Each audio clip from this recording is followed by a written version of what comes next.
Olá, senhoras e senhores. Eu sou a doutora Stefânia, eu sou médica endocrinologista, com residência médica pela Universidade Federal do Triângulo Mineiro e título de especialista pela Sociedade Brasileira de Endocrinologia e Metabologia. Eu queria agradecer muito, gente, por toda a recepção que vocês me deram no início dessa empreitada online. Eu gostaria de falar que, se vocês estiverem gostando do conteúdo, se estiver acrescentando, por favor, se inscrevam no canal, curtam, compartilhem, engajem. Eu vou falar mais a respeito do que as pessoas têm me perguntado mesmo. O tema que eu resolvi falar essa semana é sobre medicamentos para obesidade. A referência que eu vou usar é a diretriz da ABESO, Associação Brasileira de Obesidade, mais recente, de 2016, com algumas atualizações que foram surgindo ao longo do tempo, algumas referências internacionais que eu tenho lido. Então, antes de falar de medicamento, eu tenho que falar a respeito do responsável pela prescrição do medicamento. Quem que prescreve remédio? Bom, é o médico. E aí, por que a gente começou esse canal? A gente começou esse canal porque tá difícil marcar sua consulta com o endocrinologista. Mas aí você conseguiu definir o seu diagnóstico de obesidade ou de sobrepeso, calculou aí o seu índice de massa corporal e identificou que pudesse estar com essa doença crônica grave, que é a obesidade, tentou marcar uma consulta. E aí a consulta é daqui 3, 4 meses. Como que você vai dar sequência no seu tratamento, uma vez que está preocupado, uma vez que tempo são lesões crônicas que a gente pode desenvolver, mas como que você vai dar sequência nisso? Primeira dica que eu dou é escolher o seu médico. E qual que seria esse médico que poderia ir te dando um suporte inicial até conseguir passar no endocrinologista? A gente sabe que, via de regra, existem 3 médicos que as pessoas sempre acompanham. O gineco geral, esse é o médico da mulher, o ginecologista geral. Temos o urologista, que hoje eu recebo muito encaminhamento de urologista, que o homem vai e já faz o check-up com o urologista, o check-up anual completo, e o pediatra. Isso aqui é muito importante, gente. Uma vez que a gente faz uma avaliação anual com o médico, a gente se garante que não vai ter nenhuma surpresa em termos de desenvolvimento de doença crônica, certo? E é importante a gente ter um médico de referência também, porque se você tem um médico de referência, qualquer coisinha que você está sentindo, você vai lá, marca uma consulta com o seu médico, troca uma ideia com ele, para ele te direcionar, mesmo que ele não possa resolver, a função do seu clínico é te direcionar para um profissional que possa resolver. Pois bem, então a mulher geralmente vai no ginecologista geral, o homem muitas vezes vai no urologista geral e a criança que não está sentindo nada vai no pediatra. Pois bem,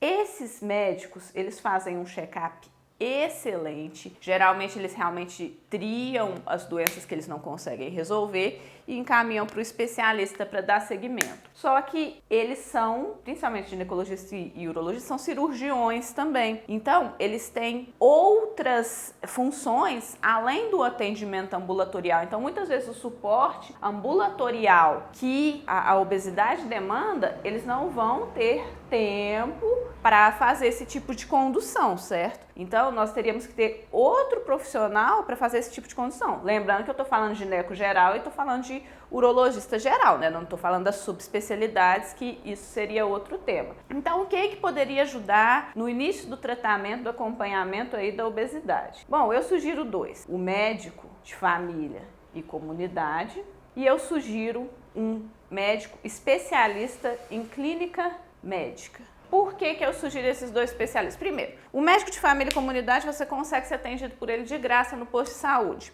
Segundo, o médico de família e comunidade, ele tem que ser responsável por resolver pelo menos mais de 85% das questões em saúde que chegam para ele. Então, ele tem que ser capaz de dar o atendimento inicial do paciente obeso. Orientar com relação à dieta ou encaminhamento para um nutricionista, orientar a questão de exercício físico, encaminhamento para o educador físico, questão neuropsicoemocional, se necessário encaminhamento para o psicólogo, a princípio, e prescrever medicamentos. Então, o médico de família e comunidade é um médico que vai te dar um atendimento, que vai fazer o seu check-up, que vai conhecer a sua saúde e a saúde da sua família, e gratuito. O SUS oferece atendimento em medicina de família e comunidade nos postos de saúde. Agora, detalhe, não é todo médico que está no posto de saúde que é um médico de família e comunidade. Um médico de família e comunidade, ele tem que ter residência na área, residência médica, que é aquele treinamento em serviço durante 60 horas por semana durante 2 anos, certo? Ou ele tem que ter título de especialista pela Sociedade Brasileira de Medicina de Família e Comunidade, que é uma prova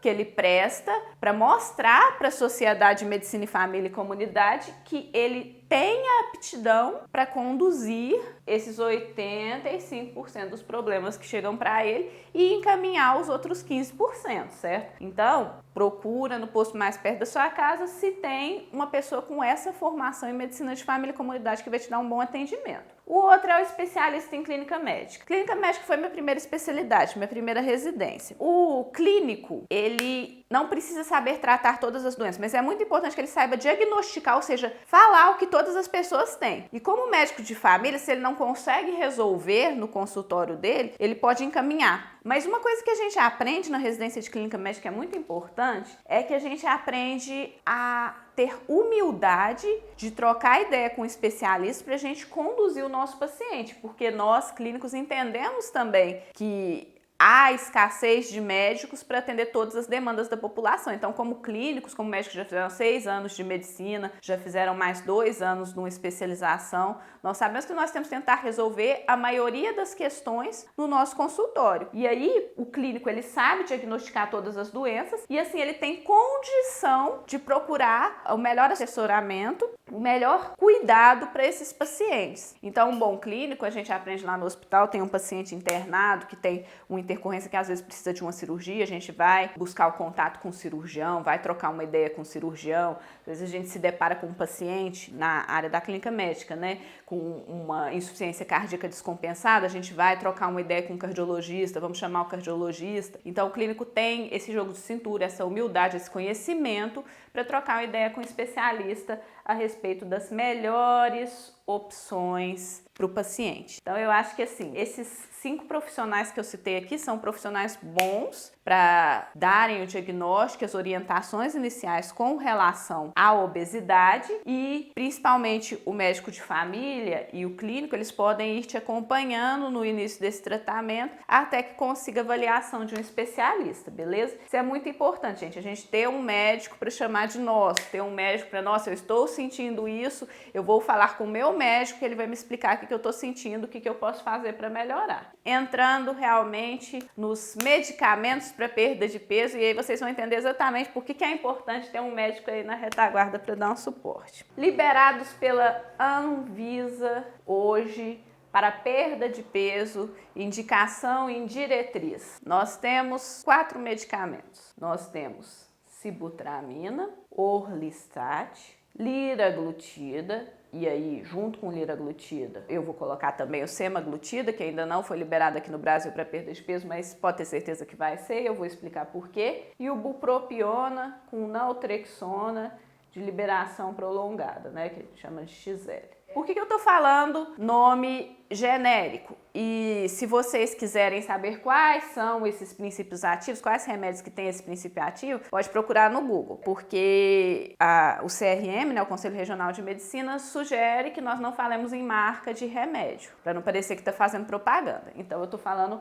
o nome genérico dos medicamentos aqui. Pois bem, vamos começar. Um dos mais antigos deles, né, que altera realmente o metabolismo, ele ajuda a acelerar o metabolismo, que é sibutramina. Sibutramina é um remédio que muita gente tem medo e que ele já deu o que falar. Ele é um remédio que inibe a recaptação da serotonina e noradrenalina. Quando ele inibe a recaptação, ele aumenta a concentração no sangue de serotonina e noradrenalina. Então, aumenta a serotonina, aumenta a noradrenalina. Eu já falei que a serotonina é um neurotransmissor anorexígeno, então ela dá uma sensação de saciedade. É aquele neurotransmissor da felicidade, da paz, do bom humor, e ele dá uma sensação de saciedade. E a noradrenalina, vocês lembram que eu falo assim, quando tem um bicho correndo atrás da gente fala assim, nossa, minha adrenalina subiu, tá lá em cima, ó, meu coração tá acelerado. Então a noradrenalina é um precursor aí da adrenalina que acelera o nosso metabolismo, acelera os nossos batimentos cardíacos. E lembra que eu falei que as catecolaminas também aumentam a lipólise, então ela também aumenta a quebra de gordura. Se a noradrenalina está aumentada, o que a gente pode ter então? Aumento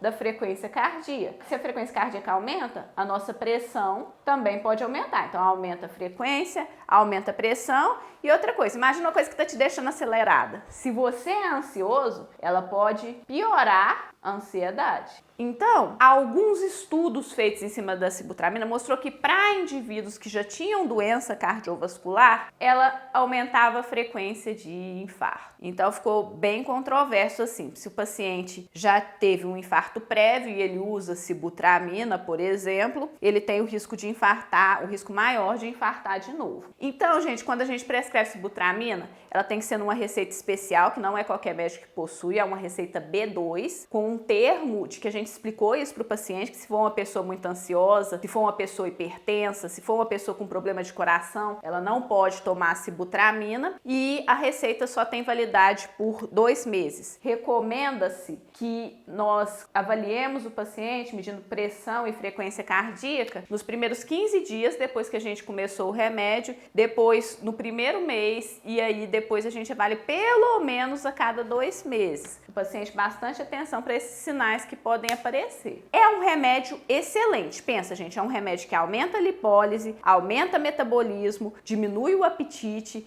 Então, em termos de eficácia para perda de peso, ele é um dos melhores que a gente tem. Mas é um remédio que não é qualquer pessoa que pode tomar, justamente por causa disso daqui que eu falei. Aumento de frequência, aumento de pressão arterial, impacto em pacientes que já têm uma doença coronariana e piora da ansiedade. Isso também é muito importante, gente. Como ele piora a ansiedade, ele pode causar insônia, ele pode causar intestino preso, então a gente tem que ficar bem de olho aí quando prescreve sibutramina, mas tem pacientes, como eu falei, né, 90% das pessoas com obesidade vão precisar de algum remédio em algum momento, tem pacientes que vão responder muito bem. E o custo dele é bem acessível comparado com outros medicamentos que a gente vai falar aqui. Então, isso é outra coisa interessante que a gente tem que ter em mente com relação ao sibutramina, beleza? Ele é um remédio que eu gosto muito dele, prescrevo muito ele, e os meus pacientes que usam o sibutramina, eles não têm esses efeitos colaterais que eu falei. Se tem piora da ansiedade, eu já tiro o remédio logo no começo. Então, são pacientes que se adaptam bem ao remédio, que têm boa perda de peso. Meus pacientes que usam sibutramina adoram. Então, com um acompanhamento certo, é seguro usar esse remédio. Se ele foi indicado, ele foi bem indicado. Outro medicamento também das antigas aí, Orlistat. É um remédio que ele não é tão potente quanto os outros que eu vou falar para perda de peso, mas ele é um remédio que tem efeito simplesmente em nível gastrointestinal. Ele não vai ter aumento de frequência cardíaca, aumento de pressão arterial, aumento da ansiedade, que o sibutramina teria. O que ele faz? Ele captura a gordura do alimento que a gente come e joga ela fora nas fezes. Então, algumas preocupações que a gente tem. Ele pode aumentar a incidência de diarreia, causar até incontinência fecal. Tem gente que tem que ir correndo para o banheiro, principalmente se come uma dieta muito rica em gorduras e açúcares, né? Uma dieta pró-inflamatória. O Orlistat, ele não tem essa perda de peso tão importante, mas comparado com o placebo, o que é isso? Comparado só com dieta e exercício, os estudos mostraram uma perda de 4 a 6 quilos aí a mais com o Orlistat. Melhora também de risco cardiovascular, evolução para diabetes, é um remédio bem interessante. Problemas dele que a gente se preocupa. Vitaminas. Pensa, se ele é um remédio que pega a gordura que a gente se alimenta e joga ela fora nas fezes, será que ele tem o risco de diminuir as vitaminas lipossolúveis? E quais são as vitaminas lipossolúveis? Vitamina D, vitamina E, vitamina K e vitamina A. Um paciente em uso de Marevan, por exemplo, não seria interessante passar o Orlistat, porque lembra que Marevan está relacionado aí com coagulação e vitamina K. O que os estudos mostraram? Em 2 anos de uso de Orlistat, não teve queda significativa das vitaminas lipossolúveis. Lembrando que toda vez que o paciente retorna no consultório, a gente tem que reavaliar as vitaminas. Agora, 4 anos depois do uso do Orlistat contínuo, aí sim tem queda das vitaminas lipossolúveis e o paciente tem que fazer uma suplementação de vitaminas, usando o Orlistat, se ele precisar usar o Orlistat por todo esse tempo. Outra coisa, se o orlistat atua em trato gastrointestinal, ele não vai causar alteração de microbiota, disbiose. Lembrando que disbiose é um problema muito relacionado hoje com a obesidade. Então, eu fui procurar um estudo científico em seres humanos para comprovar isso, porque não adianta a gente pegar só a nossa experiência. A nossa experiência serve para a gente pensar, gente, será que já tem um grande estudo comprovando que a minha experiência está de acordo com a realidade mesmo, com a ciência? Então, eu achei um estudo chinês falando que o orlistat comparado com o placebo não tem grande impacto na microbiota intestinal do ponto de vista de microbiota obesogênica ou não. Então, com essa parte também, cronicamente, vocês podem ficar tranquilos. Outra coisa do orlistat, é um remédio que também ele não é tão barato assim, o ideal é tomar ele 3 vezes no dia, antes das 3 principais refeições do dia, chegar na dose de 360 miligramas por dia. E ele é um remédio que ele tem um efeito maior em dietas mais ricas em gordura. Então agora que a gente tem feito muita dieta low carb, né, que aumenta a proteína e a gordura boa para diminuir o carbo, ele é um remédio interessante que pode acelerar mais a perda de peso e aí te deixar mais motivado com o tratamento. Esse é o orlistat, então. Isso é o que eu vi sobre o orlistat recentemente. Vou falar de bupropiona e naltrexona, que também é um medicamento de ação central como sibutramina, e vou deixar as estrelas da noite, liraglutida e semaglutida, para falar por último. Então, bupropiona com naltrexona é o mais recentemente liberado pela Anvisa, e é importante falar que a combinação mais efetiva é a combinação de liberação prolongada, que vai ficar circulando 24 horas no organismo. A bupropiona, ela aumenta dopamina e noradrenalina e, em menor grau, pouquinho serotonina. Ela não tem os efeitos de causar ansiedade que o sibutramina tem. Inclusive, bupropiona é uma velha conhecida nossa que a gente usa para pessoas que estão querendo parar de fumar. Ela também tem uns efeitos interessantes, né, de melhora da libido também. E a partir do momento, como eu já expliquei, aumenta a serotonina, aumenta a noradrenalina, ela melhora a saciedade da pessoa. Como esse aumento da serotonina e da noradrenalina é em menor intensidade que a sibutramina, ela não tem aquele efeito tanto de acelerar, deixar a pessoa ansiosa, a pessoa nervosa, tanto que esse remédio foi criado como um ansiolítico também, para controle de ansiedade. A questão é, bupropiona também aumenta discretamente a pressão, então isso também é uma coisa que você deve acompanhar com o seu médico. Entendeu? Por que é importante a gente ter o nosso médico? Justamente para acompanhar vitaminas, para acompanhar a pressão, para acompanhar a frequência cardíaca. E a naltrexona é um antagonista opioide. Então, ela bloqueia opioides endógenos que são potencialmente obesogênicos no nosso organismo. Então, quando a gente associa as duas, a bupropiona e a naltrexona, a gente potencializa a nossa perda de peso. E a naltrexona de liberação prolongada, né, ela fica circulando 24 horas no nosso organismo. Tem outra função da naltrexona que também é interessante, que é para pessoas que estão tentando parar de beber. Mas é uma dose bem mais alta que a dose que a gente usa para perda de peso. É 50 miligramas a dose de naltrexona. Bupropiona comum, 300 miligramas, naltrexona comum, 50 miligramas, são doses muito altas que potencializam os efeitos colaterais da droga. Quais são? Azia, náusea, plenitude gástrica. A bupropiona pode causar um pouquinho de insônia também, como sibutramina. Então a gente começa com doses menores que vão fazer a pessoa perder peso, mas que não vão ter grandes efeitos colaterais, portanto a pessoa vai conseguir aderir melhor ao tratamento. Esse é o interessante da bupropiona com naltrexona. Então agora, as mais famosas são as injeções para perder peso, liraglutida e semaglutida. Vamos começar com o liraglutida, que é o mais comum.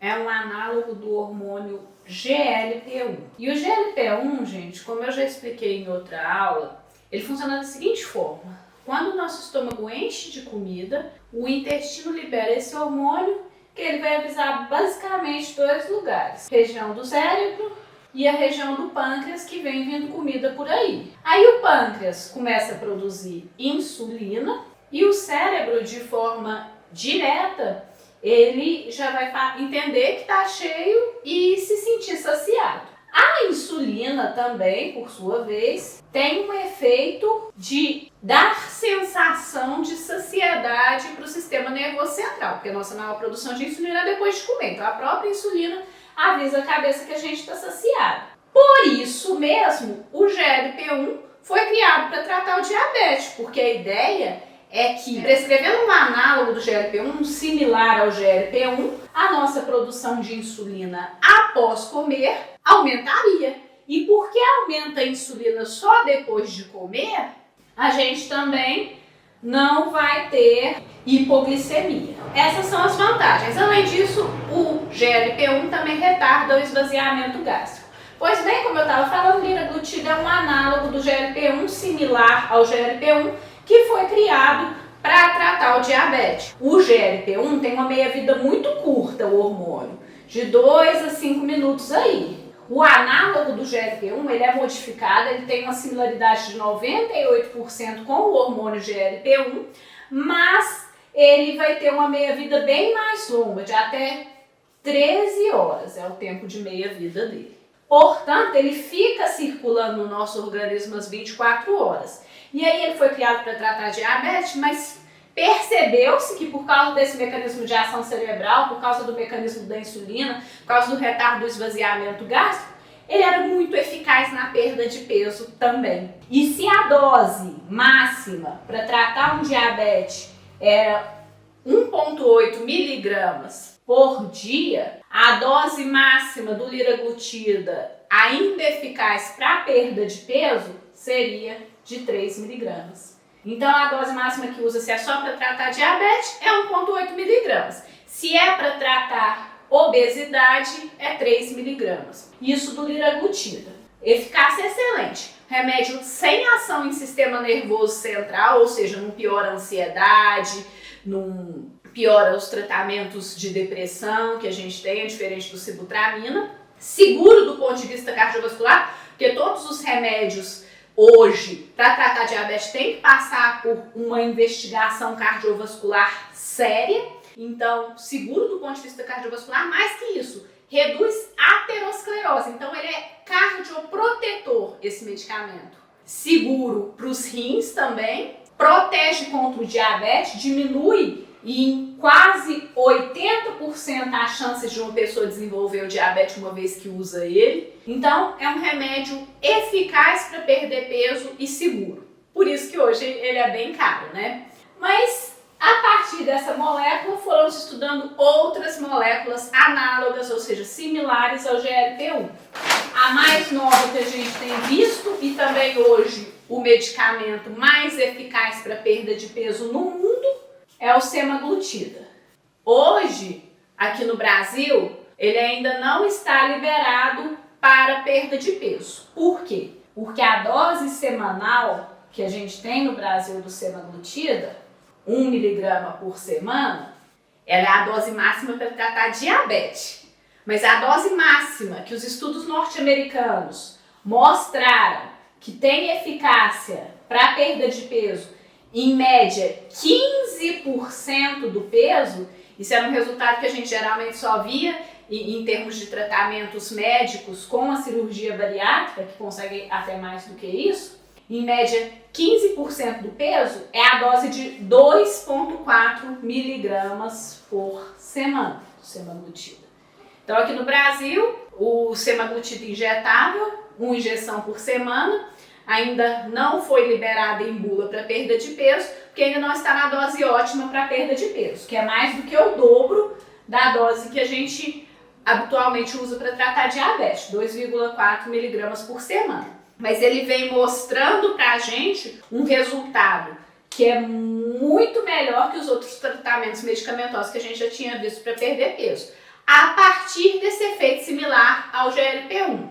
Retardando o esvaziamento gástrico, ativando neurônios associados à saciedade, aumentando a produção pós-prandial de insulina e efeitos colaterais que liraglutida e semaglutida podem ter. Isso daí eu sempre falo no consultório também. O que a gente sente quando a gente injeta um medicamento desses É como se a gente tivesse ido num rodízio, comido demais, depois não quer saber de comida, se sente empanzinado. Um dos efeitos colaterais mais comunicados em mais de 50% das pessoas é náusea. Porque imagina um trem batendo na sua cabeça o tempo inteiro, você tá cheio, você tá cheio, você tá cheio. Você beber comida, você vai ficar enjoado. Esse é o efeito dos análogos do GLP-1.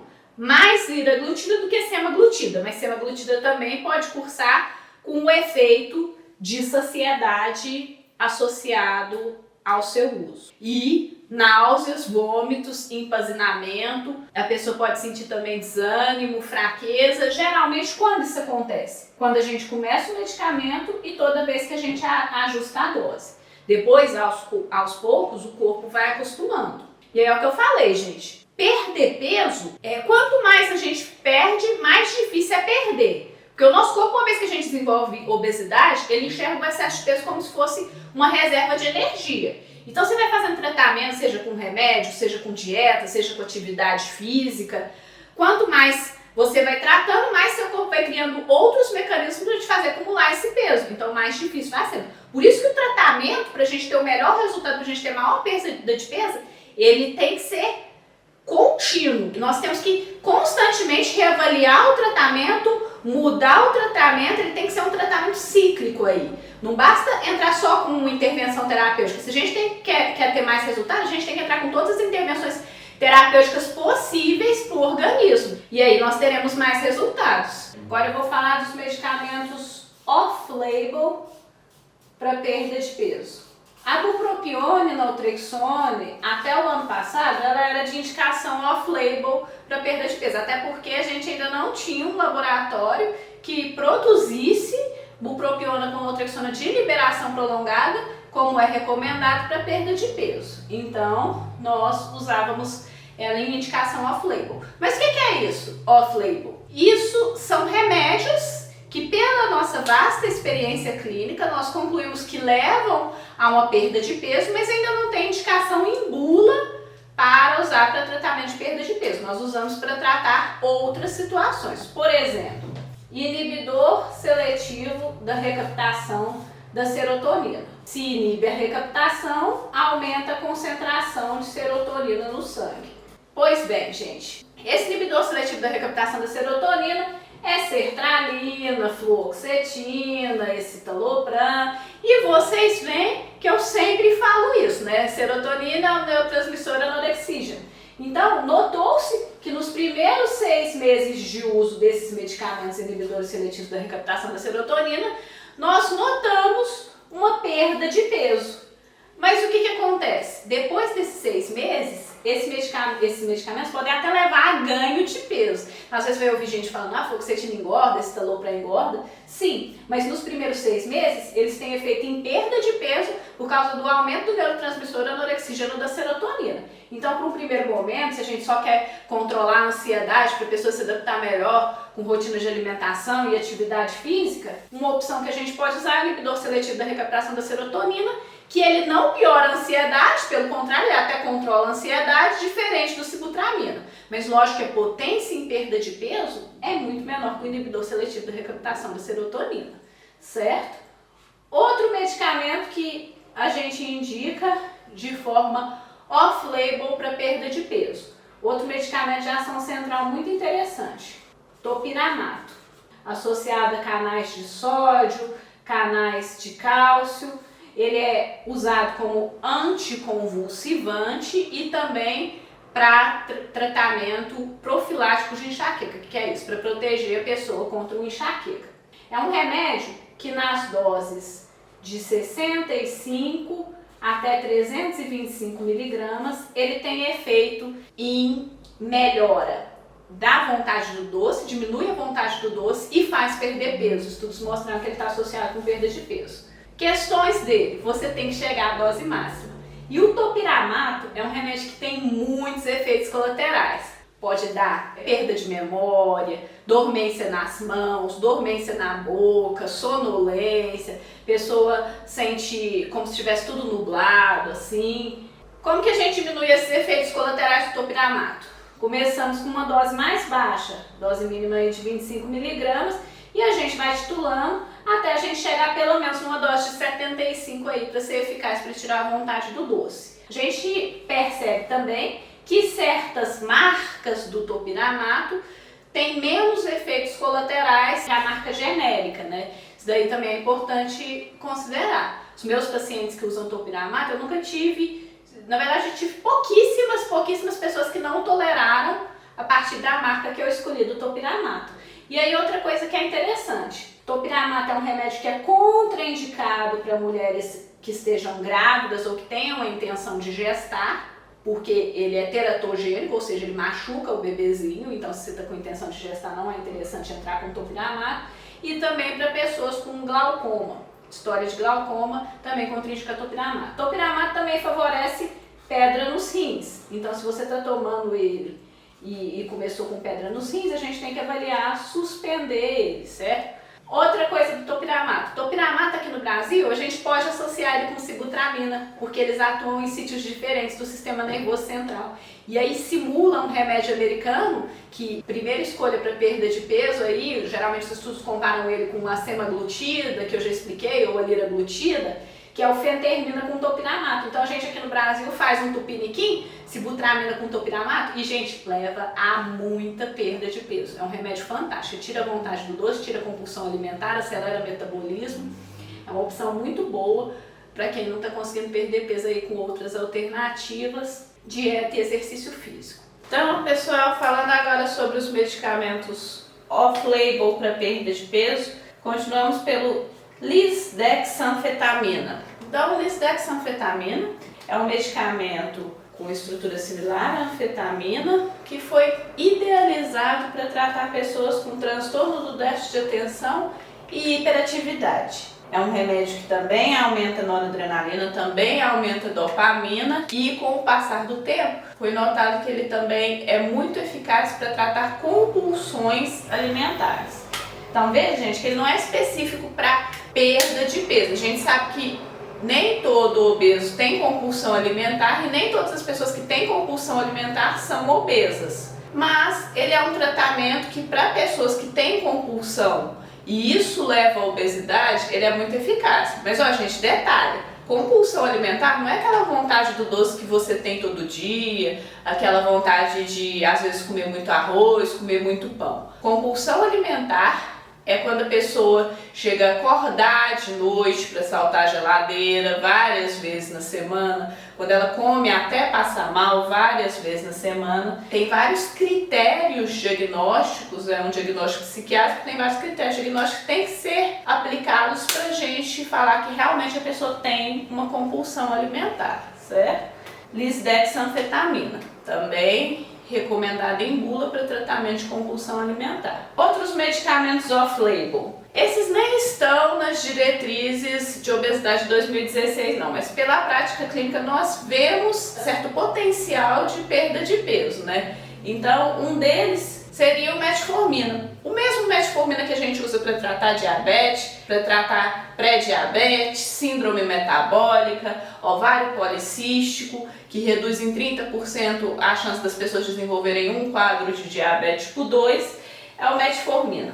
Metformina, dentre seus mecanismos de ação, é o mecanismo de melhorar a sensibilidade à insulina. Ou seja, algumas pessoas, sedentarismo, alimentação inadequada, tendência genética, criou aquela resistência à ação da insulina.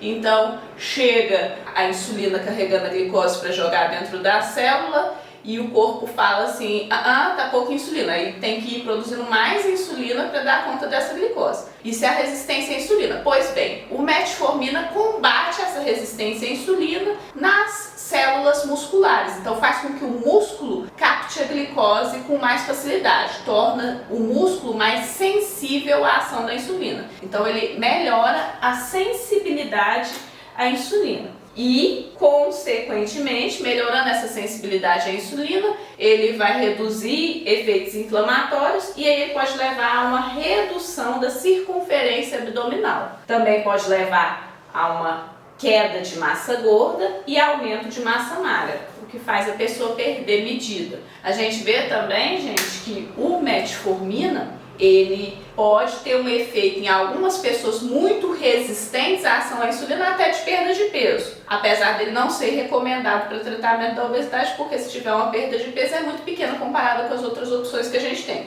Mas o que ele faz é principalmente ajudar a perder medida. Efeitos colaterais do metformina: dor de barriga e diarreia. Principalmente se a pessoa comer uma coisa mais pesada, uma coisa mais gordurosa, ela pode ter dor de barriga e diarreia. Como que a gente faz para tentar minimizar esse efeito de dor de barriga e diarreia? A gente pode passar a metformina de liberação prolongada, que é a metformina XR, e a pessoa pode tomar ela, iniciar com a dose mínima, né, 500 mg por dia, depois do jantar, e ir aumentando essa dose progressivamente. Isso é uma opção que pode diminuir esse quadro de diarreia. A metformina também não é para qualquer um. A gente sabe que, por exemplo, pacientes com insuficiência renal grave, tem problema nos rins, não pode tomar esse medicamento pelo risco do sangue ficar mais ácido. Então, esse é outro medicamento que a gente pode usar para perda de peso, indicação off-label.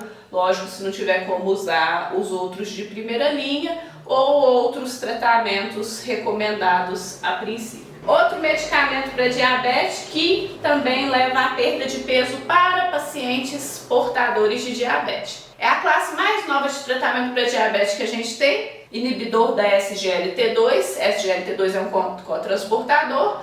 Basta entender que ele faz a gente perder glicose pela urina. Então, a ação dele para controle do diabetes independe de como o pâncreas está funcionando. Esses medicamentos são as gliflosinas, né, dapagliflozina e empagliflozina, faz perder glicose pela urina, e a gente vê que eles podem levar a uma perda de até 2 quilos durante seu uso, e eles ainda também têm uma melhora no ganho de massa muscular esquelética, massa magra. Então, é um remédio interessante. Pensa uma combinação aí, análogo do GLP-1, liraglutida, semaglutida, dulaglutida, metformina e uma gliflozina. Isso aí é um tratamento ótimo para pessoa que já tem diabetes conseguir perder um peso também. E a gente sabe que a perda de peso ajuda muito no controle do diabetes. E, por fim, mais um medicamento que era recomendado na diretriz brasileira de obesidade de 2016, mas foi proscrito há uns 2, 3 anos atrás, que é a lorcacerina. Lorcacerina também atuava com relação à serotonina e melhorando esse neurotransmissor anorexígeno no nosso organismo, mas ele foi lançado primeiro nos Estados Unidos. Quando ele chegou aqui no Brasil, nos Estados Unidos já estavam usando ele há mais de 5, 10 anos. E aí foi realizado um estudo lá que mostrou que as pessoas que usavam lorcacerina por mais de 5, 10 anos tiveram uma incidência aumentada de alguns tipos de câncer. Aí, aqui no Brasil, o medicamento foi proscrito, ele não causava uma perda de peso tão importante assim, e aí por esse risco de câncer, sempre pesando risco-benefício, ele foi proscrito. E aí, gente, vem a preocupação das pessoas. Será que se eu tomei lorcacerina uns 3, 4 meses, 1 ano, 2 anos, será que eu tenho risco de aumentar de câncer então? Não, gente, pode ficar tranquilo. O estudo foi com pessoas com uso de muito longo prazo de lorcacerina. Então, se você usou durante algum tempo aqui no Brasil, não se preocupe que não aumentou a sua chance de desenvolver um câncer não, certo?